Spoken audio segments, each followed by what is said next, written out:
오늘 우리가 함께 볼 하나님의 말씀은 고린도전서 1장 26절부터 27절까지 말씀입니다. 고린도전서 1장 26절부터 29절까지 말씀, 26절부터 29절 제가 봉독하겠습니다. 형제들아, 너희를 부르심을 보라. 육체를 따라 지혜로운 자가 많지 아니하며 능한 자가 많지 아니하며 문벌 좋은 자가 많지 아니하도다.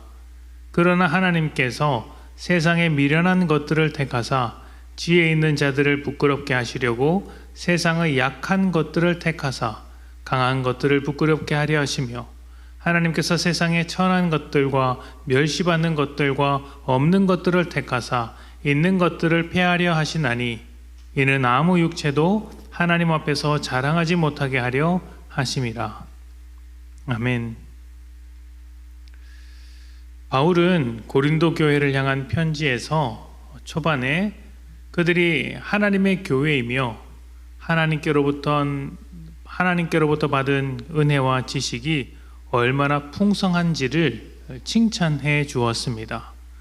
또 하나님께서 그들의 부족함을 채워주시며 마지막 때까지 지켜주실 것이라고 격려하기도 했습니다. 이것은 앞으로 지적할 고린도 교회의 어떤 잘못을 미워해서 지적하는 것이 아니라는 것을 알리기 위해서 미리 칭찬하는 것이면서, 동시에 고린도 교회가 정말 좋은 공동체가 되기를 바라는 바울의 진심 어린 축복이기도 했습니다. 이렇게 축복의 말을 마친 바울은 본격적으로 교회가 가진 문제를 하나하나 짚어가게 되는데, 그 중에서 제일 먼저 꺼낸 것이 교회 안에 일어난 분쟁, 바로 분열에 관한 것이었습니다. 고린도 교회는 고린도에 있는 교회죠. 고린도는 로마 제국의 핵심 도시 중에 하나였습니다. 동쪽과 서쪽 바다를 연결하는 육로와 해상 교통의 요충지였습니다. 그렇다 보니 무역이 발달했고 수많은 사람들이 모여드는 아주 부유한 도시이기도 했습니다. 로마와 그리스뿐만 아니라 정말 다양한 문화가 교차하고 섞인 도시라고 할 수 있는데, 이 당시에는 로마 그리스 그 철학자들이 도시를 떠돌면서 철학과 수사학을 가르치기도 했습니다. 당연히 이렇게 번성한 도시, 다양한 문화가 섞인 고린도 지역을 지나칠 수가 없었겠죠.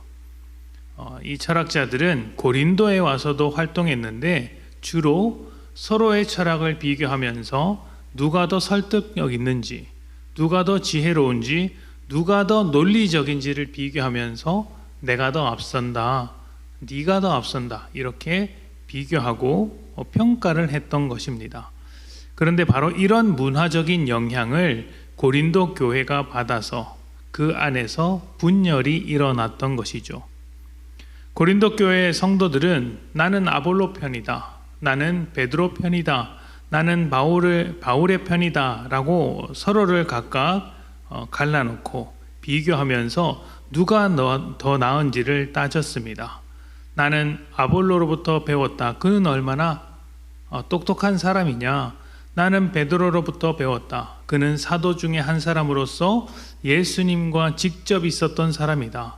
나는 바울의 편이다, 바울은 이 교회를 세웠으며 우리를 가르친 자가 아니냐.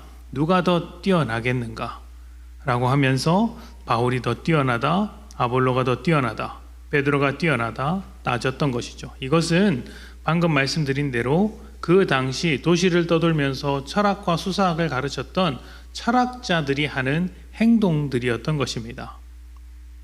세상이 하는 대로, 세상이 판단하는 대로 교회도 똑같이 판단하고 있었던 것이죠. 현대사회의 교회도 그렇게 평가할 때가 많이 있습니다. 세상과 똑같은 기준을 가지고 누가 사역을 더 크게 하는가, 또 누가 더 멋들어지게 하는가, 좋은 결과를 많이 내는가, 얼마나 많은 물질과 사람들을 동원하는가, 숫자를 어떻게 채웠는가 하는 것입니다. 이런 것으로서 교회를 평가하면서 그렇게 할 수 있는 교회 혹은 성도들의 실력이 대단하다고 추켜 세우기도 하는 것이죠. 그런데 이것은 말씀드렸던 것처럼 세상이 하는 평가와 크게 다르지 않습니다. 세상에서 세상의 기준으로 평가를 하는 것처럼 교회도 하나님의 이름을 가지고 왔지만 사실은 세상과 똑같은 기준으로 평가하고 있었던 것이죠. 이에 대하여 바울은 이렇게 이야기를 합니다. 하나님께서 세상의 미련한 것을 택하사 지혜 있는 자들을 부끄럽게 하셨다.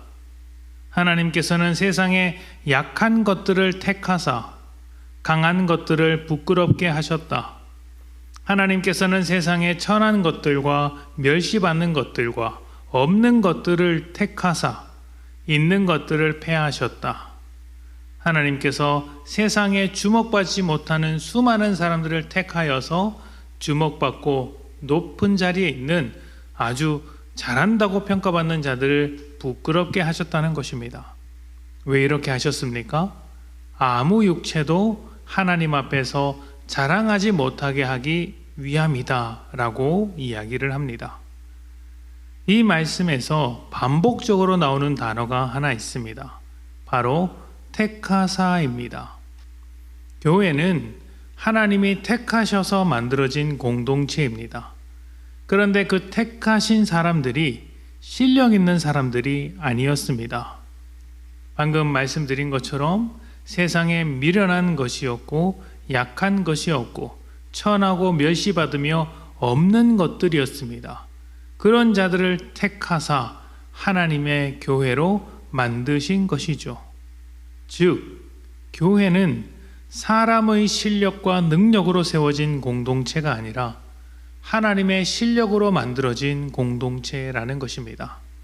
그런데 놀랍게도 이 하나님의 실력이 십자가 가운데 드러났습니다. 십자가는 세상이 절대 인정하지 않는 자리였습니다. 주목하지도 않는 십자가입니다. 사람들이 그 십자가를 아무리 많이 들고 있는다고 한들 자랑할 수 없는 것이죠. 세상은 십자가를 그렇게 평가합니다. 그런데 하나님은 세상이 그렇게 초라하다고 평가하는 십자가를 하나님의 교회의 중심에 세우시고 그 십자가로 교회를 세우셨던 것입니다. 왜 그렇게 하셨습니까? 아무 육체도 하나님 앞에서 자랑하지 못하게 하기 위함이다. 아무 육체도 하나님 앞에서 자기를 드러내지 못하도록 하기 위해서 그렇게 하신 것입니다. 교회가 왜 분열할까요? 교회가 왜 분쟁하게 될까요?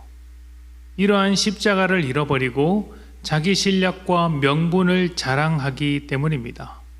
그런데 십자가 앞에 서면 우리는 자기의 실력을 절대 자랑할 수 없습니다. 왜냐하면 십자가는 딱 한 가지, 우리가 죄인이라는 것을 발견하게 하기 때문입니다. 십자가는 우리의 실력을 드러내는 것이 아니라 우리의 죄를 드러내고 하나님은 그 십자가를 통해 우리의 죄를 용서하셨습니다. 그래서 십자가는 세상이 부끄럽다고 할지언정 하나님의 능력이 드러나는 것이며 그 십자가로 교회를 세웠기 때문에 우리는 교회 안에서 자신을 자랑할 수 없는 것이죠. 이 교회가 하나님께서 세우신 교회가 되며 또 분열되지 않으려면 어떻게 해야 할까요? 자기를 드러내기보다 우리를 우리 가운데 모아두신 그 십자가, 하나님의 백성으로 부르신 그 십자가를 드러낼 때 이 교회가 분열되지 않습니다. 여러분은 어떤 교회를 만들어가기 원하십니까? 자기를 드러내기보다 십자가를 드러내는 성도, 자기의 능력을 드러내기보다 하나님의 실력과 하나님의 은혜를 드러내는 우리가 되어서 이 교회가 하나님 앞에서 하나 되는 단단하게 성령으로 묶여가는 그런 공동체가 되기를 축복합니다. 함께 기도하겠습니다.